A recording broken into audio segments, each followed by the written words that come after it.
Everyone, welcome to यूनिमॉन्स। आज हम लोग लास्ट चैप्टर पे पहुंच चुके हैं, लास्ट सेगमेंट पे पहुंच चुके हैं अपने, ठीक है, चैप्टर के, जो कि है इम्परफेक्शंस या फिर डिफेक्ट इन सॉलिड केसेस। ठीक है, तो हम लोगों ने डिस्कस किया था डिफरेंट टाइप ऑफ लैटिसेस, बहुत सारी चीजें, edge length, edge angles discuss करे थे, है ना, और बहुत सारे लैटिसेस के बारे में हमने जेड इफेक्टिव वगैरह निकाला था, उनका डेंसिटी देखी थी। ये सब देखने के बाद अब हम लास्ट स्टेज पे पहुंच गए हैं चैप्टर के, एंड दैट इज इम्परफेक्शंस। ठीक है, तो हम लोग देख लेते हैं कि डिफेक्ट्स कितने टाइप के होते हैं। ठीक है, फर्स्ट हम लोग यही जानते हैं कि डिफेक्ट्स कैसे ऑकर होते हैं। ठीक है, उनका डेफिनेशन क्या होता है, क्या ऐसी सिचुएशन होती है जिसमें हम लोग एक क्रिस्टल को आइडेंटिफाई करेंगे एज अ डिफेक्टिव क्रिस्टल। ठीक है, हम लोग ये देखेंगे। तो फर्स्ट इज कि क्रिस्टल्स हैव, एक second,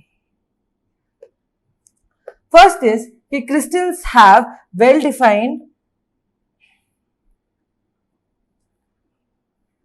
first is crystals have well-defined order of constituent particles at absolute temperature. And what is our absolute temperature? It's 0 degree Kelvin. ठीक है, these crystals are known as ideal crystals. ठीक है, अब ideal crystals हम किन crystals को कहेंगे? उन crystals को कहेंगे जिनके constituent particles, जिनसे वो बने हुए हैं, वो 0 डिग्री Kelvin, जो कि absolute temperature होता है आपका, वो उस पे एकदम सही रहे, मतलब उसमें कुछ भी डिफेक्ट ना आए, मतलब ऑर्डर खराब ना हो, उसका जो जिस मैनर में उसके एटम्स और मॉलिक्यूल्स या आयन अरेंज्ड हैं, ठीक है, वो ऑर्डर खराब ना हो। ठीक है, तो they have a defined order when eight absolute temperature, तो उसका क्या हो जाता है, हम लोग बोलते हैं उन्हें आइडियल क्रिस्टल्स बोलते हैं। ठीक है, अब हम देखेंगे कि डिफेक्टिव क्रिस्टल्स किन्हें बोलते हैं। ठीक है, तो डिफेक्टिव क्रिस्टल्स हम लोग किन्हें बोलते हैं?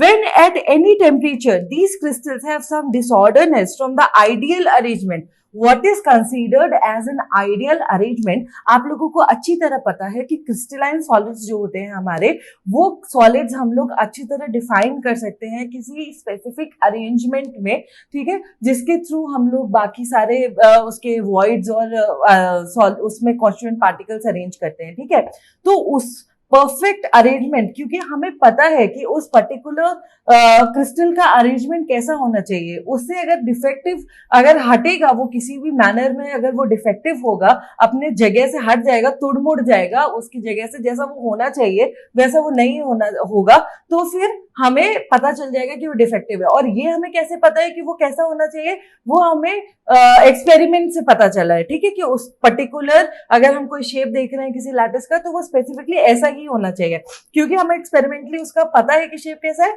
अगर वो उससे डिफरेंट है तो इसका मतलब वो डिफेक्टिव है। ठीक है, समझ गए आप?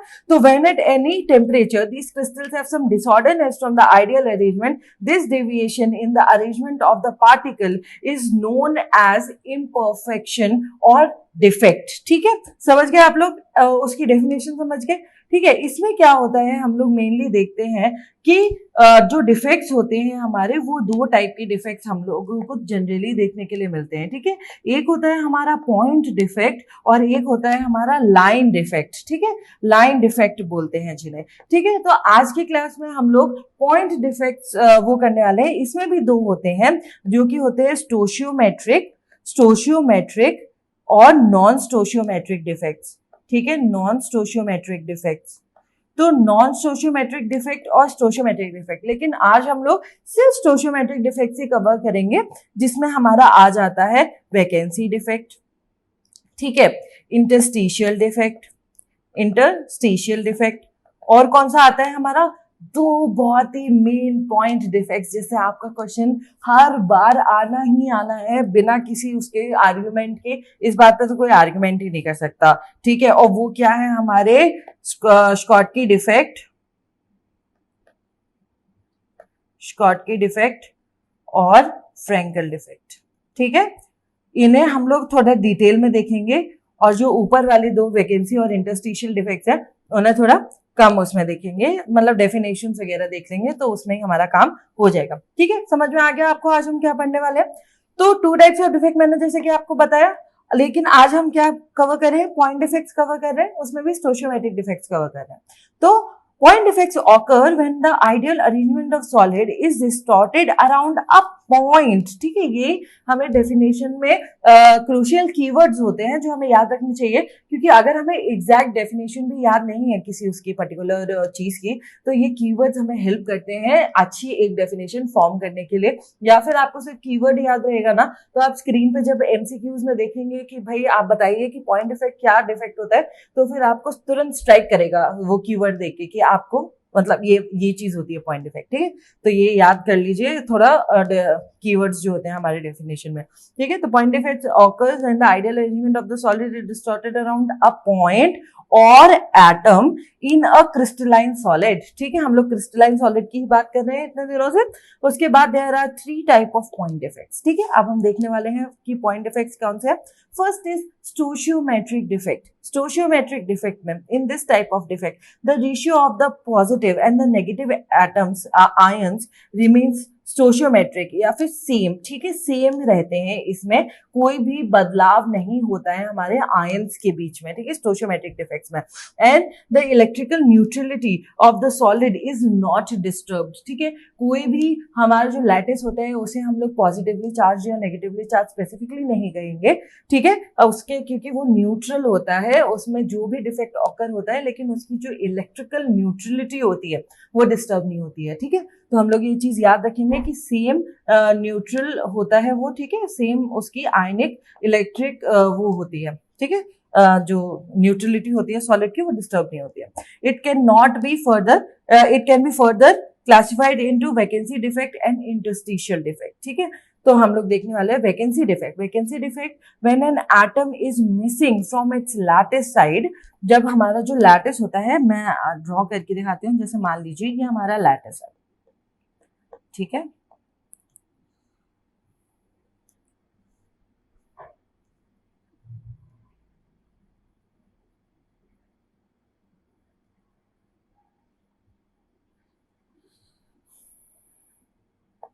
मान लीजिए हमारा लैटिस है, ठीक है, ये लैटिस है, ये एटम्स है हमारे, ठीक है, ये एटम्स है, ये जो है हमारे ये एटम्स है, ठीक है, और ये जो है हमारे ये है मिसिंग वेकेंट, ठीक है, वेकेंट स्पेस, ठीक है। ऐसे मिस होते हैं हमारे लैटिसेस में।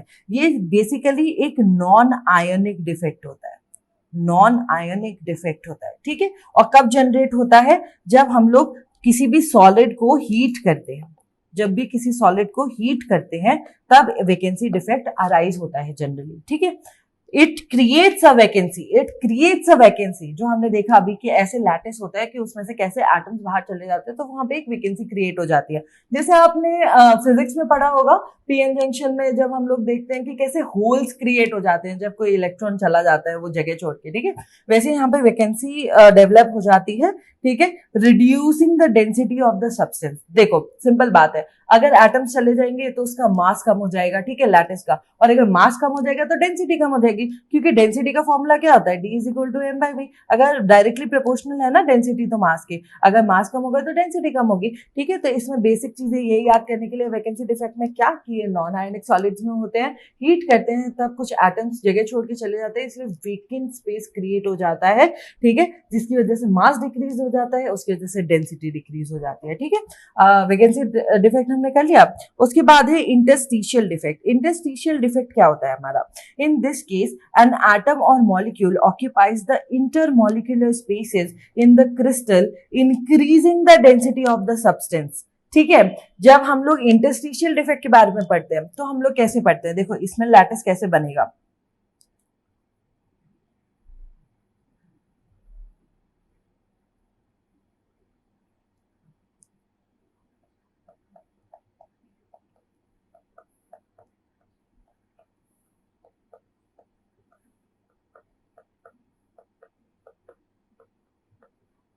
इसमें लैटिस कैसे बनेगा, ये एटम्स है,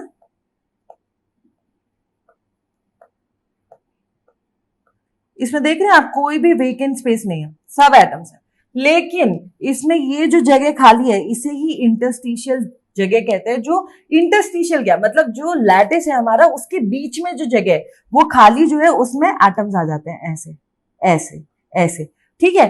तो जो हमारी ओरिजिनल डेंसिटी थी उसकी, एटम्स क्या लेकर आए होंगे, अपने साथ मास लेकर आए होंगे। एटम्स के अंदर मास प्रोटॉन से आता है, ठीक है, प्रोटॉन का मास होता है, इलेक्ट्रॉन का भी मास होता है और न्यूट्रॉन का भी मास होता है, ठीक है। तो एटम्स, अगर 4 एटम आ गए तो वो अपने साथ मास लेकर आए हैं। मास लेकर आए तो अभी हमने देखा था कि मास से डेंसिटी डायरेक्टली प्रोपोर्शनल होता है, तो ये क्या करेंगे, डेंसिटी इंक्रीज कर देंगे भैया इसकी, ठीक है, डेंसिटी क्या कर देंगे, इंक्रीज कर देंगे। इसमें लिखा हुआ है increasing the density of the substance, ठीक है। तो मेन पॉइंट हमारे क्या हो गया कि वैकेंसी जो डिफेक्ट होता है उससे एटम्स चले जाते हैं और वो मास डिक्रीज कर देता है, डेंसिटी डिक्रीज कर देता है उसका, ठीक है। और इंटरस्टिशियल डिफेक्ट में हमने क्या पढ़ा कि एडिशनल एटम्स इंटरस्टिशियल जगह, जो खाली स्पेस होता है एटम का, उसमें आ जाते हैं, अपने साथ मास लेकर आते हैं, तो जो हमारा ओरिजिनल मास होता है उस लैटिस का वो बढ़ जाता है, ठीक है, उनके आने से। तो इसीलिए उनका डेंसिटी क्या हो जाता है, इंक्रीज हो जाता है, ठीक है। अभी ये हमने 2 ही डिफेक्ट्स कवर करे हैं। अगली क्लास में हम लोग मेन डिफेक्ट्स देखेंगे जो कि है स्टोशियोमेट्रिक डिफेक्ट और फ्रेंकल डिफेक्ट। ये बहुत ही इंपॉर्टेंट डिफेक्ट्स है, तो इससे हम थोड़ा ध्यान से देखेंगे, ध्यान से पढ़ेंगे और देखेंगे इसमें मतलब कि क्या होता है। तो अगली क्लास में मिलते हैं स्कॉट की डिफेक्ट और फ्रेंकल डिफेक्ट पढ़ने के लिए, ठीक है। अगर आपको वीडियो अच्छी लगी हो तो please like the video and subscribe the channel Unimox. Thank you.